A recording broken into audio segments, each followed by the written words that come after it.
जब हमारा मस्तिष्क कमज़ोर पड़ जाता है तो परिस्थितियाँ समस्या बन जाती हैं। जब हमारा मस्तिष्क स्थिर हो जाता है तो परिस्थितियाँ सामान्य हो जाती हैं। लेकिन जब हमारा मस्तिष्क मजबूत होता है तब परिस्थितियाँ हमें अवसर के रूप में दिखाई देती हैं। नमस्कार, आज के इस कार्यक्रम हमारा स्वास्थ्य में मैं कृति आप सभी का एक बार फिर स्वागत करती हूँ। दर्शकों, आप सभी जानते हैं कि हमारा मस्तिष्क हमारे शरीर का सबसे महत्वपूर्ण अंग है। यदि हमारा मस्तिष्क ही कमज़ोर पड़ जाए तो जीवन जीना कठिन हो जाता है, और यदि हम उसे मजबूत रखें तो हम जीवन के हर परिस्थिति को एक अवसर के रूप में देख सकते हैं। इसी विषय को लेकर आज के इस कार्यक्रम में हम बात करेंगे मस्तिष्क आघात और लकवा के बारे में। इस विषय पर चर्चा करने के लिए आज हमारे बीच उपस्थित है न्यूरोसर्जन डॉक्टर राजीव रंजन। बहुत बहुत स्वागत है सर आपका हमारे इस कार्यक्रम में। धन्यवाद। सर, सबसे पहले हमें बताएं कि मस्तिष्क हमारे शरीर का इतना महत्वपूर्ण अंग क्यों माना जाता है? क्योंकि जो भी चीज़ है हमारे शरीर में, जितने भी अंग हैं जी, सबका कंट्रोल हमारे ब्रेन से ही होता है, मस्तिष्क से ही होता है। मस्तिष्क से ही हमारी हार्ट की गति चलती है, मस्तिष्क से ही हम लोग सांस का जो नियंत्रण होता है वो होता है, हाथ पैर का नियंत्रण, मतलब जितने भी शरीर के अंग हैं सभी का नियंत्रण मस्तिष्क के द्वारा ही होता है। मस्तिष्क से ही जो नर्व्स हैं, कोशिकाएं जो नर्व्स की टिश्यू हैं वो चलती हैं और वही हमारे सारे जगहों में सप्लाई देती हैं, चाहे वो हार्ट हो, लंग हो, पेट का अंग हो या पैर का, हाथ का, कोई भी अंग हो, सारे अंग जो हैं वो मस्तिष्क के द्वारा ही चलाए जाते हैं। जी सर। तो सर, मस्तिष्क से कई जानलेवा बीमारियां भी होती हैं सर, विभिन्न प्रकार की बीमारियां हैं सर। उनमें से एक है मस्तिष्क आघात या लकवा जिसे कहें, इसके बारे में बताएं सर, ये क्या है? मस्तिष्क आघात या लकवा, उसको अंग्रेजी में कहते हैं सेरेब्रोवैस्कुलर एक्सीडेंट जी, या ब्रेन अटैक। हम लोग चाहते हैं कि उसको ब्रेन अटैक बोला जाए ताकि जनता जागरूक ज़्यादा हो। लकवा हो या सेरेब्रोवैस्कुलर एक्सीडेंट या मस्तिष्क आघात, सभी एक ही चीज़ है। तो इसमें ब्रेन का कुछ हिस्सा यदि वो खराब हो जाता है, डैमेज हो जाता है, चाहे उसका कारण जो भी हो, तो उससे हमारे शरीर के अंग में, जैसे कि हाथ पैर में सुनापन हो या कमजोरी हो, ये प्रभाव आने लगता है। तो ब्रेन का कोई भी हिस्सा जो डैमेज हो जाए और वो शरीर के दूसरे अंगों पर प्रभाव डालता है, तो इसी को हम लोग कहते हैं कि मस्तिष्क आघात हो गया या लकवा मार दिया। जी सर।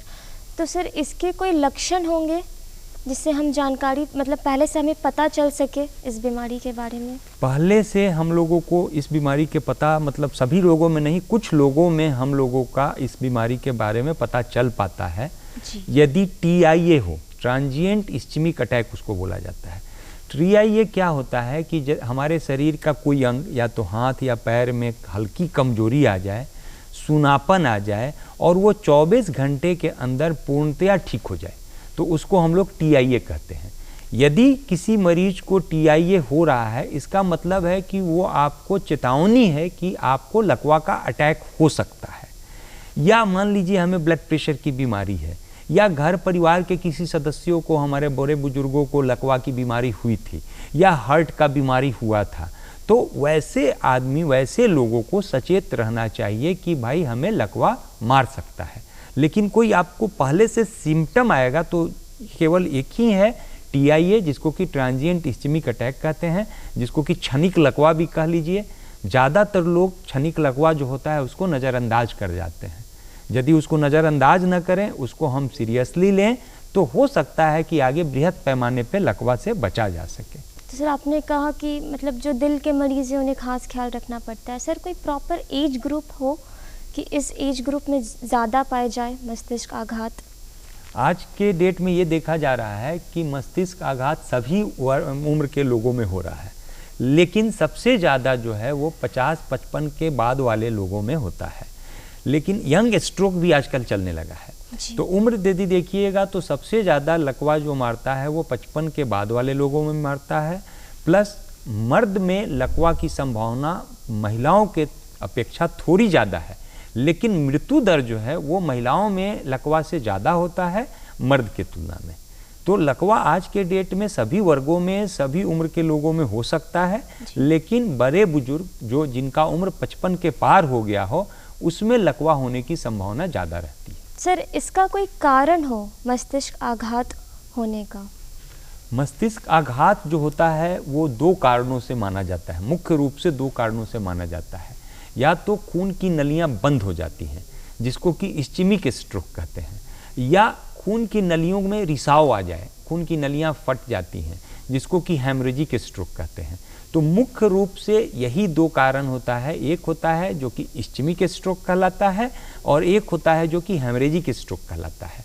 लेकिन इस्चेमिक स्ट्रोक जो है वो सबसे ज़्यादा होता है 85% लोगों में, मतलब कि 10 में करीब करीब 7 से 8 लोगों में जो लकवा होगा वो होगा इस्चेमिक स्ट्रोक के चलते, खून की नलियां जो बंद हो जाएगी उसके चलते, और 1 से 2 मरीजों में जो होगा वो खून की नलियां फट जाने के चलते होती है।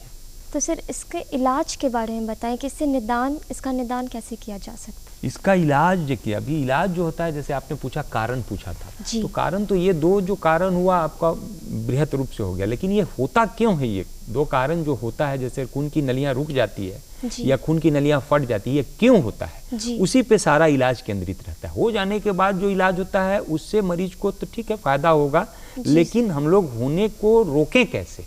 तो उसके जो मुख्य कारण होते हैं कि ब्लड प्रेशर का बढ़ना, चीनी की बीमारी हो जाना, हार्ट डिजीज होना, या हेवी अल्कोहल का कंजम्पशन करना, सिगरेट स्मोकिंग का कंजम्पशन करना। तो ये जो उसके कारण हैं, ये जिसके कारण की लकवा होता है, चाहे वो इस्चेमिक स्ट्रोक हो या हेमरेजिक स्ट्रोक, तो हम लोगों को इससे बचना चाहिए। सिगरेट स्मोकिंग वाली जो चीज़ है उससे बचना है। हाई ब्लड प्रेशर है तो आपको नियमित रूप से दवा का सेवन करना है। डायबिटीज है तो हमेशा आपको ब्लड शुगर को कंट्रोल करके रखना है। तो ये मुख्य रूप से है। अब यदि मान लीजिए हो गया, आपको हो गया कि लकवा मार दिया, तो लकवा मार दिया तो आप जितनी जल्दी अस्पताल पहुंचेंगे, आपको उसमें होता है फास्ट मतलब एफ से फेस देखें कि थोड़ा टेढ़ापन हो गया, ए मतलब आम उठवा कर देखें यदि उसमें कमजोरी होने लगी, आर से मतलब कि लिम्ब होता है। तो आपको यदि ये सब कोई भी चीज़ दिखे, एस से स्पीच हुआ तो स्पीच में यदि कोई प्रॉब्लम हुआ तो आपको ना बहुत जल्द से जल्द अस्पताल पहुंचना चाहिए। यदि लकवा का कोई भी लक्षण दिख रहा हो तो आप जल्द से जल्द अस्पताल पहुंचें।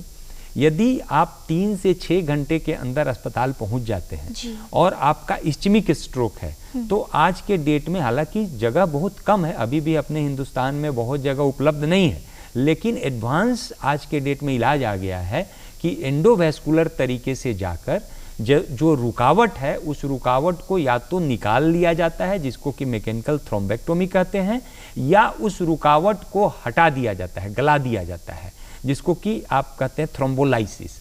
तो ये तभी संभव है यदि आप बहुत तेजी से पहुंच पाएंगे, बहुत तेजी से मरीज को अस्पताल, अच्छे अस्पताल जो जिस जगह पे ये होता है वहां आप संभव हो पहुंच पाए। और जो यदि हेमरेजिक स्ट्रोक है, तो हेमरेजिक स्ट्रोक है तो उस स्थिति में मरीज थोड़ा जल्दी सीरियस होता है, जल्दी उसका डिटेरियोरेशन होता है, जल्दी खराब होने की संभावना बनी रहती है। तो उसमें भी आप जल्द से जल्द अस्पताल पहुंचेंगे तो उसका या तो दवा से या सर्जरी के द्वारा भी उसका इलाज किया जाना संभव रहता है। सर, तो आपने कहा कि जल्द से जल्द डॉक्टर के पास पहुंचना बहुत ज़रूरी है। सर, कोई प्राथमिक इलाज इसमें हो सकता है डॉक्टर के पास पहुंचने से पहले, या रास्ते में कुछ ऐसा हम रिलीफ दे सके विक्टिम को? रास्ते में यदि हम लोग इलाज कर सकते हैं, क्योंकि ज़्यादातर केसों में हाई ब्लड प्रेशर से रिलेटेड होता है, तो आप ब्लड प्रेशर को जो है हम रास्ते में ही कंट्रोल कर लें। तो यदि खून का रिसाव हो रहा हो तो उसका रिसाव कम हो सकता है, बंद हो सकता है, या मरीज यदि कुछ गड़बड़ ज़्यादा आपको लग रहा है, यदि लग रहा है बेहोशी की ओर जा रहा है, तो उसका हम लोग एयरवे कंट्रोल कर लें, उसके सांस की नलियां देखें कि ठीक हैं कि नहीं। तो आजकल जो एम्बुलेंस होता है उसमें वो सारी चीज़ उपलब्ध होते हैं, जिससे कि आप एयरवे, ब्रीदिंग मतलब कि सांस कंट्रोल कर सकते हैं, प्लस ब्लड प्रेशर को मेंटेन कर सकते हैं। यदि मान लीजिए किसी में बहुत कम ब्लड प्रेशर है तो उसको आप IV फ्लूइड वगैरह चढ़ाकर उसको कंट्रोल कर सकते हैं। तो अस्पताल पहुंचने से पहले आप ये सारी सावधानियां कर सकते हैं। सर, तो सर जैसा आपने बताया मस्तिष्क आघात के बारे में, सर इससे बचा कैसे जा सकता है? मस्तिष्क आघात से बचने का जो मैंने अभी आपको बताया कारण, जो उसके रोकथाम के कारण है, उसी से आप बच सकते हैं। आजकल की जो हम लोगों की लाइफ स्टाइल है जी, वो बिल्कुल अव्यवस्थित हो गई है, चाहे वो शहर की लाइफ स्टाइल हो या गांव का लाइफ स्टाइल हो। दोनों जगहों पे लाइफ स्टाइल भागम भाग की ज़िंदगी हो गई है। या आप रोजगार करते हों या किसी भी तरह का रोजगार करते हों, ज़्यादातर रोजगार करना, व्यवसाय करना या घर में हर जगह आदमी तनावग्रस्त होकर भागम भाग की ज़िंदगी जी रहा है। तो आपको लाइफ स्टाइल या तो बदलना चाहिए, डेली आपको हर रोज़ दिनचर्या बनाकर आपको योगा का या आप मेडिटेशन कर सकते हैं, रेगुलर एक्सरसाइज कर सकते हैं। आप अल्कोहल ज़्यादा, यदि बहुत ज़्यादा अल्कोहल कंजम्पशन हो रहा है तो उसको रोका जाना चाहिए। सिगरेट स्मोकिंग या सिगरेट के धुआं से आपको बचना है। शुगर के मरीज हैं तो आपको नियमित रूप से एक्सरसाइज करके शुगर को कंट्रोल करना है या नियमित रूप से शुगर की दवा खानी है। हार्ट के मरीज हैं तो आपको हार्ट डिजीज़ की जो दवाइयाँ प्रिस्क्राइब की हैं उनको नियमित रूप से खाना है, प्लस आपको नियमित रूप से हार्ट का चेकअप करवाते रहना चाहिए। तो आप जो कारण है जिससे कि आपको लकवा होता है उसको आप रोकथाम करके उसका नियमित रूप से इलाज करके आप लकवा से बच सकते हैं या लकवा को कारगर ढंग से आप उसका इलाज करवा सकते हैं। सर तो आपने बहुत अच्छी बात बताई सर। साथ ही साथ दर्शकों को बताएं कि लकवा कितने प्रकार के होते हैं, कौन कौन से लकवा हो सकते हैं? लकवा जो मैंने अभी बताया आपको, लकवा का जो प्रकार होता है वही दो प्रकार मुख्य रूप से माना जाता है जी। एक है जो इस्चमिक, जो कि खून की नलियां बंद हो जाती हैं जिसके चलते आपका ब्रेन डैमेज हो गया, वो इस्चमिक स्ट्रोक कहलाता है। दूसरा होता है आपका हेमरेजिक स्ट्रोक, जिसमें कि खून की नलियां फट जाती है, या तो हाई ब्लड प्रेशर के चलते फटे या खून की नलियों की बीमारी होती है जिसको कि एनुरिज्म या आर्टरियोवेनस मालफॉर्मेशन AVM कहते हैं। तो वो दोनों बीमारियों के चलते या और कुछ एक थोड़ी छोटी मोटी बीमारियां होती है उसके चलते या तो खून की नलियां फट जाए या ब्लड प्रेशर बढ़ने से खून की नलियां फट जाए तो हेमरेजिक स्ट्रोक हो गया। और इस्चमिक स्ट्रोक जो हुआ आपका वो या तो थ्रोम्बोसिस, मतलब कि खून के नलियों में जो कोलेस्ट्रॉल फैट का जो आपका जमाव हो जाता है उसके चलते थ्रोम्बोटिक स्ट्रोक, खून की नलियां जाम पड़ जाएगी। और एम्बोलिक स्ट्रोक जो आपके मान लीजिए हार्ट की गति इरेगुलर चल रही हो और उसमें कोई आपका क्लॉट बना हो, कहीं क्लॉट बन के और इरेगुलर गति के चलते ब्रेन में चला गया तो वो आपको ब्रेन स्ट्रोक करा दिया, आपको लकवा करवा दिया।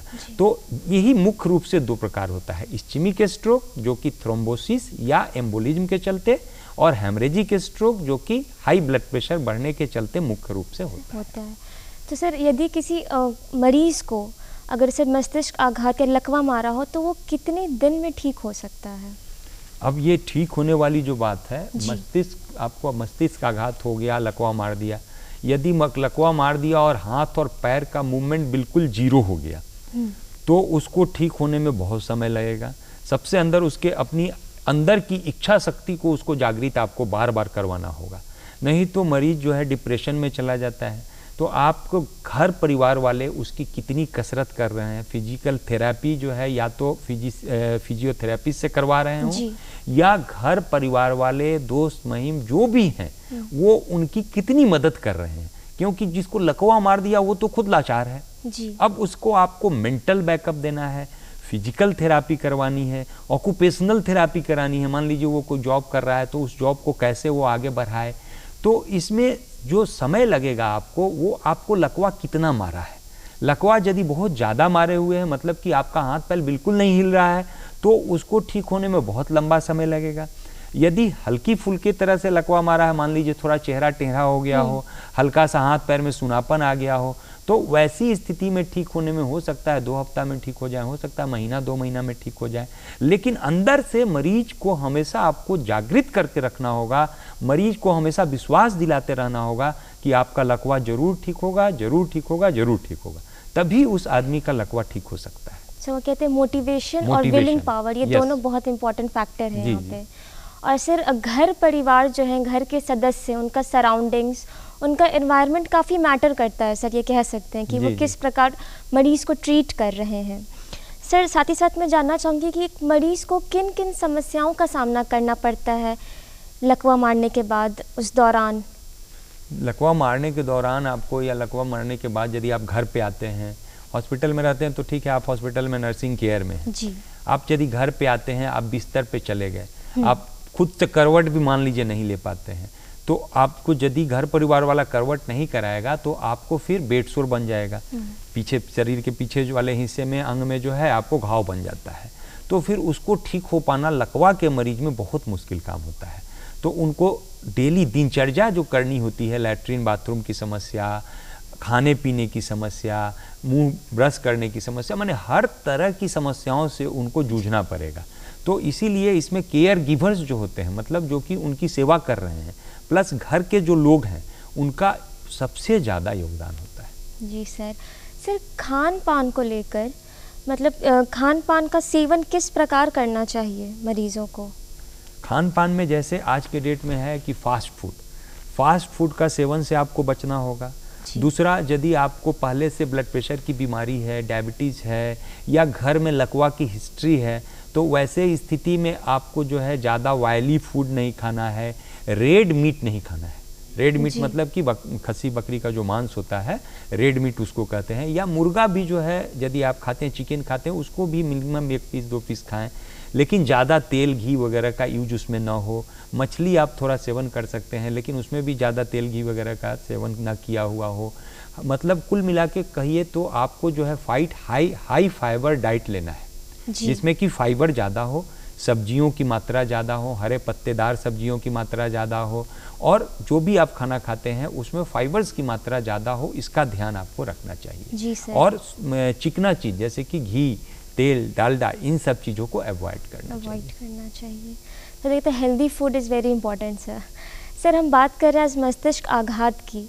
सर अगर इसके स्तर के बारे में बात करें बिहार में, कि पहले से बढ़ा है, घटा है, क्या स्तर है मस्तिष्क आघात का? मस्तिष्क आघात जो है बिहार ही नहीं बल्कि अब पूरे संसार, पूरे भारत में पहले से ज़्यादा बढ़ रहा है। तो अभी इसका अध्ययन किया जा रहा है कि आखिर ऐसा हो क्यों रहा है कि जब आपकी स्वास्थ्य सुविधाएं बढ़ रही है लेकिन फिर भी आपका जो लकवा है वो बढ़ रहा है। तो कुल मिलाकर यही देखा जा रहा है कि जो ये भाग दौड़ की ज़िंदगी है, जिसमें लोगों का खान पान, दिनचर्या, लोग नियमित रूप से व्यायाम नहीं कर पाते हैं, नियमित रूप से घूम नहीं पाते हैं, तो इन सब चीज़ों के कारण जो खान पान में जो दिक्कत आ रही हैं, नियमित रूप से जो हमारी दिनचर्या है उसमें जो दिक्कत आ रही है, रात में जाग के काम करना पड़ता है बहुत लोगों को, तो इससे माना जा रहा है कि इसी के चलते जो है लकवा जो है वो बढ़ा जा रहा है। जी सर। तो सर कह सकते हैं कि दिनचर्या सर बहुत इम्पॉर्टेंट फैक्टर मान सकते हैं अपने हेल्थ को लेकर। सर तो अभी जो हम लोग सर लाइफस्टाइल की बात करें, इतना टेक्नोलॉजी डेवलपमेंट के बाद इतनी सुविधाएं हैं, फिर भी बीमारियां उतनी स्तर से बढ़ती जा रही हैं। सर इसके बारे में आप क्या कहेंगे? बीमारियों को देखिए, नियंत्रित करने के लिए सुविधाएं बढ़ने से आपका इलाज हो जाएगा। सुविधाएं बढ़ने से बीमारी को घटाया नहीं जा सकता है। सुविधा बढ़ा देने से आपको यही है कि जैसे पहले मान लीजिए लकवा मरता था तो उसकी मोर्टेलिटी मतलब मरने की संख्या ज़्यादा होती थी लोगों की। आजकल आप मोर्टेलिटी को घटा देते हैं, मतलब मरने की संभावना जो है उसको कम कर देते हैं, लेकिन मॉर्बिडिटी मतलब कि यदि हम जो जिंदा बच गए तो जिंदा बचने के बाद हमारे मॉर्बिडिटी मतलब कि रोज़ के काम धाम कर पाना, हम अपना जॉब कर पाना, उन सब चीज़ों में बहुत ज़्यादा व्यवधान आने लगा है। तो चूंकि आप सीरियस मरीज जो होते हैं उसको आप सुविधाओं के द्वारा बचा लेते हैं, तो जब सीरियस मरीज आप बचा लेंगे तो उनकी मॉर्बिडिटी मतलब कि वो तो ज़्यादा सीरियस थे, बच तो गए वो, लेकिन उनको अब काम में करने में, रोज़ की अपने काम करने में या अपनी नौकरी पेशा करने में उनको दिक्कत आएगी। तो इसलिए कहेंगे आप कि मोर्टेलिटी तो आपने घटा दिया लेकिन मॉर्बिडिटी तो बढ़ जाएगी, एक स्वाभाविक चीज़ है।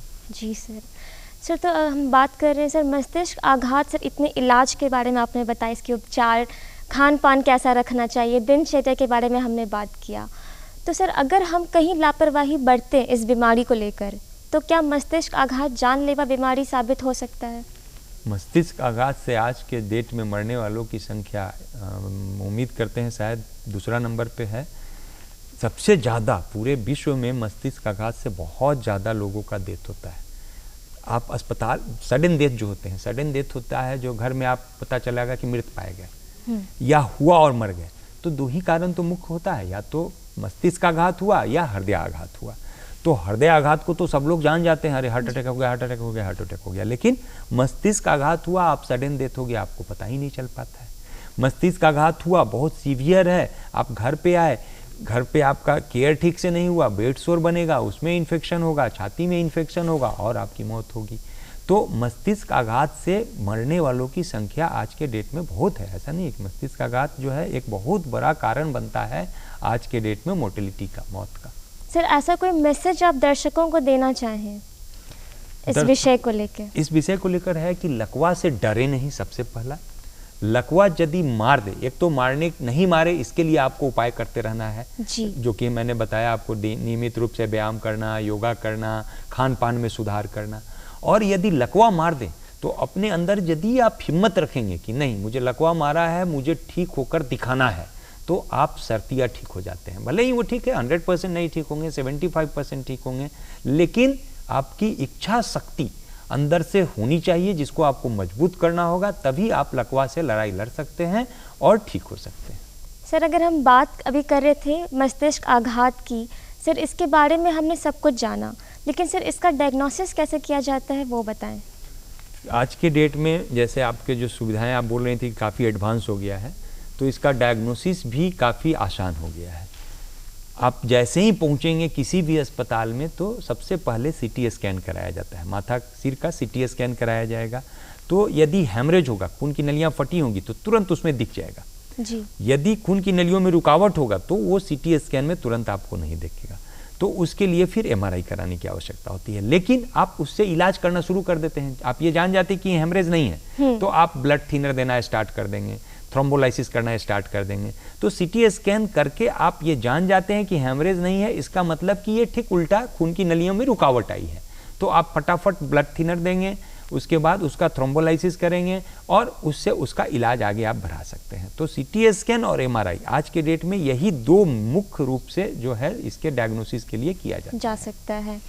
सर, आपने फिजियोथेरेपिस्ट का जिक्र किया था, सर फिजियोथेरेपिस्ट का क्या रोल है इस पूरे डिजीज़ को लेके? अब फिजियोथेरापिस्ट की जो बात आई तो इसके इलाज मतलब आप घर पे जब आ जाते हैं, एक हॉस्पिटल में रहते हैं तब भी फिजियोथेरापिस्ट का बहुत रोल है। उनके हाथ पांव का फिजियोथेरापी करना, सारे जोर का फिजियोथेरापी करना, प्लस चेस्ट का फिजियोथेरापी करना। आप अस्पताल में बिस्तर पे पड़ जाते हैं, आपका उम्र 60 है, 65 है, 70 है, 80 है, तो आपको क्या होता है कि माइक्रो एस्पायरेशन, मतलब कि जो आपका खुद का सलाइवा है वो धीरे धीरे चेस्ट में जाएगा और आपको निमोनिया हो जाएगा।